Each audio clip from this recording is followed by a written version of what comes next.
স্নান শেষে আমি ঢুকে পড়লাম পাশের ঝাউ গাছের ঝোপে। ভেজা কাপড় রেখে শুকনো লাল পেটিকোট পরে নিলাম। চুল ভিজে ছিল, গামছা দিয়ে মুছছিলাম। হঠাৎ পেছনে শব্দ পেলাম। ঘুরে দেখি ঝাউ পাতার আড়াল থেকে অভিক বেরিয়ে এলো। বলল, চলো বাড়ির পেছনে একটু দাঁড়াই। সেদিনের কথা কেউ জানে না। আমি অঞ্জলা, বয়স ৪৩। আয়নায় তাকালে এখনও নিজেকে ৩০-এর মতোই মনে হয়। গায়ের রং মাঝারি, চুল কাঁধ ছোঁয়া সোজা। বিয়ের পর অনেকেই বলতো, আপনি তো একদম সিনেমার নায়িকার মতো। শুনে হেসে ফেলতাম। এখন কেউ আর কিছু বলে না, আমিও শুনি না। আমরা শহরের একপাশে ছোট্ট একটা ফ্ল্যাটে থাকি, আমি, স্বামী সমরেশ আর আমাদের ছেলে অর্ক। আমি বেশিরভাগ সময় হালকা আরামদায়ক জামাকাপড়েই থাকি, যেমন পাতলা সুতি ম্যাক্সি। রঞ্জু নামের এক দোকানদার চোখে চোখে রাখে, মাঝে মাঝে ইঙ্গিতপূর্ণ কথা বলে, আমি কিছু বলি না। সমরেশ প্রাইভেট কোম্পানিতে কাজ করে, রাতে ফিরে ক্লান্ত থাকে। আর অর্ক এখনও ছোট, ১১ বছর। আমি সেজেগুজে বারান্দায় দাঁড়ালে সমরেশের নজর পড়ে না, বরং বলে, ঘুম আসছে না, একটু দূরে দাঁড়াও। মাঝে মধ্যে মনে হয়, আমি কি আসলেই খুশি? হয়তো না, ভেতরে কোথাও যেন শূন্যতা জমে আছে, কারোর সঙ্গে বলা যায় না। সন্ধ্যায় রঞ্জু বলেছিল, আজকে তো ম্যাক্সির রঙের সঙ্গে ক্লিপের মিল একদম পারফেক্ট। আমি হেসে বললাম, তুমি না কসমেটিক্স বেচো না, কথা বেচো। ওর চোখে কিছু ছিল যা বহুদিন সমরেশের চোখে দেখিনি। এইসব ছোট ছোট মুহূর্তই আমাকে মনে করিয়ে দেয়, আমি এখনও বেঁচে আছি, এখনও কেউ খেয়াল রাখে। ঘুমাও চলো, বলেছিল সমরেশ, কিন্তু আমি ঘুমাতে পারিনি। জানালার বাইরে তাকিয়েছিলাম। কারো চোখে হয়তো আমি এখনও অনেক কিছু, কিন্তু যার চোখে চাই সেই চোখ তো বন্ধ। সকালটা ছিল একদম চুপচাপ। কাপড় ধুয়ে বারান্দায় দড়িতে দিলাম।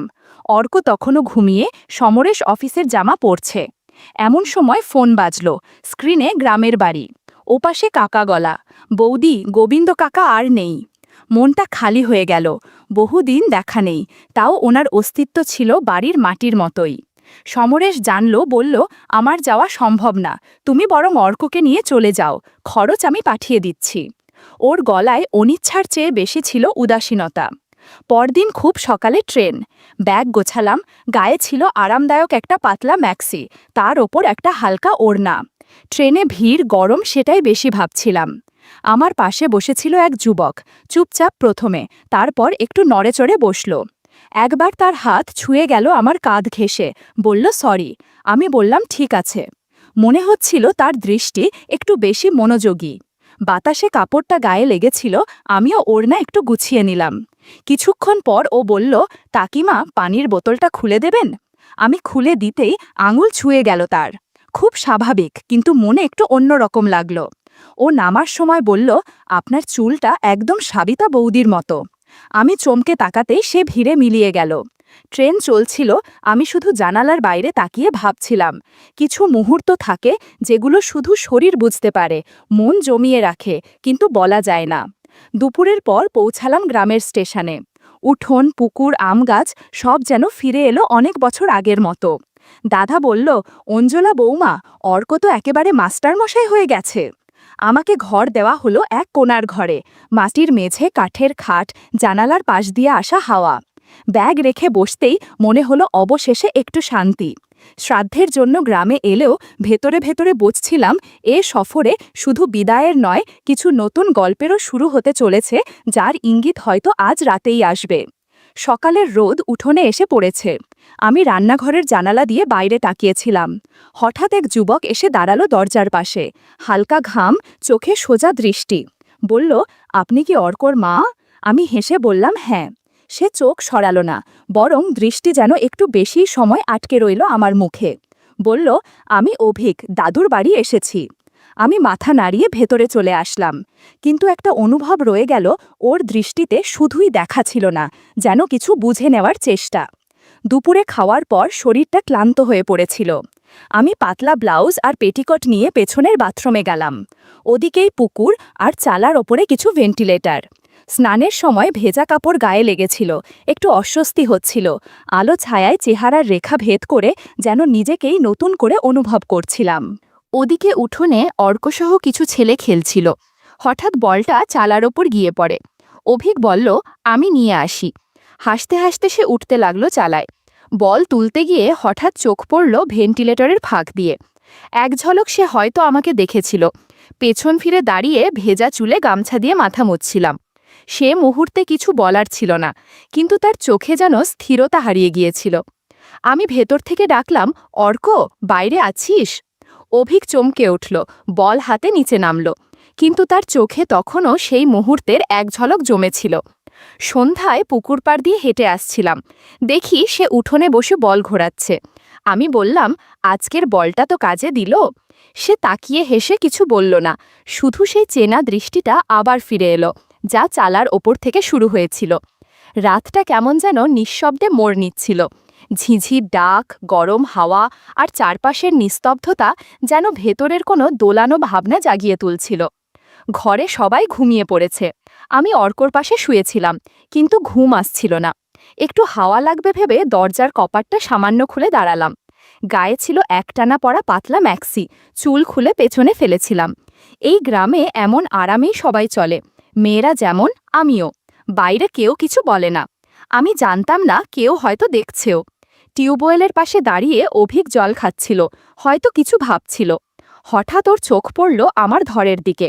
দরজার ফাঁকে দাঁড়িয়েছিলাম পাতলা ম্যাক্সিতে, এক হাতে চুল সামলাচ্ছি আর এক হাতে খোপা ধরে হালকা বাতাস নিচ্ছি। হঠাৎ মনে হলো কেউ হয়তো তাকিয়ে আছে। অভিক উঠোনের ধারে দাঁড়িয়েছিল, থমকে গেল। আলো ছায়ায় আমার অবয়বটা ভেসে উঠেছিল হয়তো। সেটা শুধু দেখা নয়, কিছু টের পাওয়ার মতো ছিল। আমি জানতাম না ওর চোখ পড়েছে কিনা, কিন্তু মনে হচ্ছিল আশপাশে যেন নিঃশব্দে কেউ দাঁড়িয়ে আছে। নিঃশ্বাসও শুনতে পেলাম কিনা বুঝতে পারছিলাম না। এক ঝলক তাকিয়ে দেখি চোখাচোখি হলো, চোখে একরকম চাপা আগুন। আমি কিছু না বলে ধীরে ধীরে দরজার কপাট টেনে ভেতরে চলে এলাম। মনে হচ্ছিল রাতটা আজ কিছু আলাদা বলছে। সকালে উঠেই রান্নাঘর থেকে হাঁড়ির শব্দ পেলাম, উঠোনে পাতার ধোয়ার গন্ধ। গোবিন্দ কাকার শ্রাদ্ধ, বাড়িতে লোকজনের ভিড়, রান্না, জল তোলা, সব মিলে যেন ছোটখাট আয়োজন। চুল বেঁধে ম্যাক্সিন ওপর একটা শাল জড়িয়ে রান্নাঘরে গেলাম। দাদা মজা করে বলল, তোরে ধর জামাই বানিয়ে ফেললাম রে। আমি হেসে বললাম, কাজে মন থাকলে মন ভালো থাকে। উঠোনে অভিক তখন থেকেই কাজ করে চলেছে, জল টানা, পাতা কাটা, চাল তোলা। কে বলবে শহরের ছেড়ে? চোখ একবার গিয়ে পড়ল ওর দিকেই, সাদা গেঞ্জিতে ঘামে ভেজা শরীর, মুখে ক্লান্তি আর মনোযোগ। আমি চোখ ফিরিয়ে নিলাম, আজকের দিনে এসব ভাবা যায় না। দুপুরে ঘরে গিয়ে পাতলা সাদা বর্ডারের শাড়িটা পরতে শুরু করলাম। পুরনো হাতাকাটা ব্লাউজ আরামদায়ক, গলায় খোলা। আয়নার সামনে দাঁড়িয়ে আঁচল ঠিক করছিলাম, হঠাৎ জানালার হাওয়া আঁচল সরিয়ে দিল। ঠিক তখন দেখি অভিক জানালার পাশে দাঁড়িয়ে, হয়তো কিছু আনতে এসেছিল। আমার চোখ তার চোখে আটকে গেল। কিছু না বলে আমি আয়নার সামনে কাজল টানলাম। মনে হচ্ছিল এখনও নিজের মধ্যে কিছু আছে, যা বলে না কিন্তু বোঝায়। শ্রাদ্ধের ভিড়ে আত্মীয় স্বজন উঠোনে পাতপাতা হয়েছে। আমি একপাশে বসে খেয়াল করলাম, অভিক একেবারে উল্টো দিকে এসে বসেছে। চোখে শান্ত ভাব, কিন্তু তার আড়ালে এক অদ্ভুত দৃষ্টি। একবার চোখাচোখি হলো, তারপর দুজনেই নিচে তাকালাম। আমি পাতে ভাজা তুলে দিচ্ছিলাম। অভিকের থালায় দিতে গিয়ে হালকা করে হাত ছুঁয়ে গেল আমার। ইচ্ছাকৃত না হলেও ছোঁয়াটা যেন কিছু বলছিল। কিছু সেকেন্ড আমরা থেমে থাকলাম, তারপর আমি নিজেই হাত সরিয়ে নিলাম। মনে হচ্ছিল ভেতরে কোথাও অজানা উত্তেজনা জমে আছে, না বলা, না বোঝানো অনুভব। কেউ কিছু টের পেল না, কিন্তু আমরা দুজন জানলাম এই মুহূর্তটা কিছু একটা শুরু হতে পারে। সেই দুপুরটা থেকে রয়ে গেল আমাদের মাঝখানে চোখে চোখ, চুপ করে থাকা আর ভেতরের অনুচ্চারিত আবেগ। শ্রাদ্ধের খাওয়া দাওয়ার পর দুপুরটা যেন এক অদ্ভুত ক্লান্তি নিয়ে শরীরে এসে পড়েছিল। ঘরের ভেতর বাতাস ঢুকছিল না, মনে হচ্ছিল যেন সব কিছু থেমে আছে। দাদা বলল, এই গরমে হাঁস মুরগিও পুকুরে বসে আছে, চল সবাই মিলে নদীতে যাই, স্নান করলে ভালো লাগবে। সবাই রাজি হয়ে জামাকাপড় আর গামছা নিয়ে রওনা দিলাম বাঁশবাগান পেরিয়ে নদীর দিকে। মেয়েরা, পুরুষেরা সবাই জানে কে কি পরে নামবে জালে, যেন নিজস্ব একটা ছন্দ আছে এ গ্রামে। আমি একটু দূরে হাঁটছিলাম, দেখতে পেলাম অভিক নীরবে পেছন পেছন হাঁটছে, চোখে সানগ্লাস, হাতে গামছা আর একটা ছোট ব্যাগ। নদীর পাড়ে পৌঁছেই সবাই ছড়িয়ে পড়ল, মেয়েরা একদিকে, ছেলেরা আরেক দিকে। আমি শাড়ি আর ব্লাউজ গুছিয়ে পেটিকোট পরে জলে নামলাম। নদীর ঠান্ডা জল গায়ে লাগতেই শরীরটা হালকা লাগছিল, কিন্তু মনে হচ্ছিল কোথাও যেন একটা দৃষ্টি আমাকে ছুঁয়ে যাচ্ছে। চোখে চোখ পড়ছিল না, কিন্তু একটা উপস্থিতি টের পাচ্ছিলাম। অভিক একটু দূরেই ছিল, মাঝে মধ্যে সাঁতারের মাঝে বা চুল ভিজিয়ে চোখ তুললেই দেখতাম সে তাকিয়ে আছে, কিন্তু এমনভাবে যেন কেউ কিছু টের না পায়। স্নান শেষে সবাই কাপড় বদলাতে গাছের আড়ালে বা ঝোপের ভেতরে চলে গেল। আমি ঢুকেছিলাম পাশে ঝাউ ক্ষেতের মধ্যে। ঝিরঝিরে হাওয়া আর ছায়ার খেলা। ভেজা কাপড় খুলে শুকনো পেটিকোট জড়াচ্ছিলাম, তখনই হঠাৎ একটা শব্দ শুনে ঘুরে দাঁড়াই। ঝাউ পাতার ফাঁকে দাঁড়িয়ে অভিক, চুপচাপ, চোখে স্পষ্ট কিছু ছিল, মুখে কিছু না বললেও তার দৃষ্টি বলে দিচ্ছিল অনেক কথা। আমরা কয়েক মুহূর্ত চোখাচোখি করেছিলাম। তখনই অভিক বলল, কাকিমা, আপনাকে খুব সুন্দর লাগে। এই কথাটা হাওয়ার মতোই এসে লাগলো মনে। কেউ কোনোদিন এমন করে বলেনি, আর এমন মুহূর্তে বলা কথার রেশ যেন শরীর ছুঁয়ে গেল। আমি কিছু বলিনি, সরে দাঁড়িয়েও যাইনি, কিন্তু জানতাম আমাদের মাঝে কিছু বদলে গেছে, চোখের ভাষায়, অনুভবে। সেই বিকেলটা ঝাউপাতার মধ্যে থেকে আমার মনেও থেকে গেল। রাতটা ছিল গুমোট, মনটা অস্থির, বারবার বিকেলের ঘটনাটা মনে পড়ছিল। প্রশ্ন করছিলাম নিজেকে, এটা ভুল নাকি এটুকু অনুভবও আমার প্রাপ্য ছিল? আমি ম্যাক্সি পরে খাটে বসেছিলাম, চুপচাপ। বাড়ির সব ঘর নিস্তব্ধ, অর্ক পাশের ঘরে। বাতাসে পর্দা দুলছিল। ঠিক তখনই দরজার ফাঁকে একটা ছায়া। আমি যেন আগে থেকেই জানতাম অভিক। সে ধীরে ধীরে ঘরে এলো। মুখে কোনো শব্দ নেই, চোখে সেই পুরনো দৃষ্টি, এবার আরও স্থির। আমি ফিসফিস করে বললাম, সবাই ঘুমিয়ে পড়েছে তো? সে মাথা নেড়ে বলল, চলো পেছনের দিকে, ঘরের গাদার কাছে, কেউ দেখবে না। আমি কিছু না বলে উঠে দাঁড়ালাম, শব্দ না করে বেরিয়ে গেলাম ওর পেছন পেছন। ঘরের গাদায় এসে দাঁড়ালাম দুজনে। চাঁদের আলো ছায়ায় মিশে গেছে চারপাশ। অভিক ফিসফিস করে বলল, তোমাকে প্রথম যেদিন দেখলাম সেদিনই বুঝেছিলাম তুমি আলাদা। আমি নিচে তাকিয়ে রইলাম। সে হাত বাড়িয়ে আমার কপালের চুল সরিয়ে দিল। কিছু বলল না, শুধু চোখে চোখ রেখে যেন অনেক কথা বলে দিল চুপচাপ। আমার ভেতরে দ্বিধা, প্রশ্ন, অথচ কোথাও যেন শান্তিও ছিল। সেই মুহূর্তটা ঠিক স্পষ্ট নয়, কিন্তু অনুভব গেঁথে গেল গভীরে, যেন এই রাত কিছু বলেছে, যা দিনের আলোতে হয়তো বলা যাবে না। ওঠেনি, সেটা আমি প্রথম দিনেই বুঝে গিয়েছিলাম তোমার চোখে, বলল অভিক। আমি থেমে বললাম, তুমি তো অনেক ছোট। অভিক হালকা হাসল, কাকিমা, অনুভবের কোনো বয়স হয় না। ঘরের গাদার পাশে আমরা বসে পড়লাম। ও পাশে এসে হাত রাখল আমার হাতের কাছে। সেই মুহূর্তে মনে হচ্ছিল এতদিন ধরে যেটা মনের গভীরে রয়ে গিয়েছিল, সেটা কেউ যেন হঠাৎ ছুঁয়ে দেখল, নিঃশর্তে নিঃশর্তে। আমি চোখ বন্ধ করলাম। কেউ কিছু বলল না, কোনো শব্দ হয়নি, তবু মনের ভেতর কোথাও যেন একটা বন্ধন তৈরি হয়ে গেল।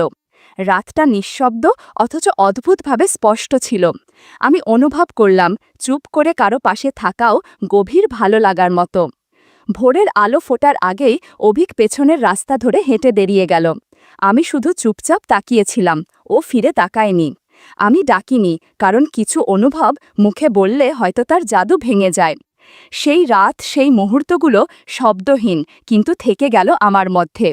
ঘরে ফিরে দেখি অর্ক তখনও ঘুমিয়ে। আমি ওর মাথায় হাত বুলিয়ে দিয়ে কাপড় গুছিয়ে নিতে শুরু করলাম। আবার শহরে ফিরতে হবে, আবার চেনা সংসার, কিন্তু মন জানে এবার কিছু বদলে গেছে। দুপুরে আমরা ট্রেন ধরার জন্য রওনা দিলাম। গ্রামের রাস্তা, পুকুর, গাছপালা সব যেন নতুনভাবে দেখাচ্ছিল। ট্রেনে বসে আমি জানালার বাইরে তাকিয়ে ভাবছিলাম, একদিন হয়তো আবার ফিরব এই গ্রামে। যখন অর্ক বড় হবে, তখন নির্ভয়ে আসতে পারব এখানে। হয়তো ঝাউক্ষেতের পাশে দাঁড়িয়ে অভিক তখনও থাকবে, আর সেদিন সবকিছু আবার শুরু হতে পারে, ঠিক যেখানে শেষ হয়েছিল।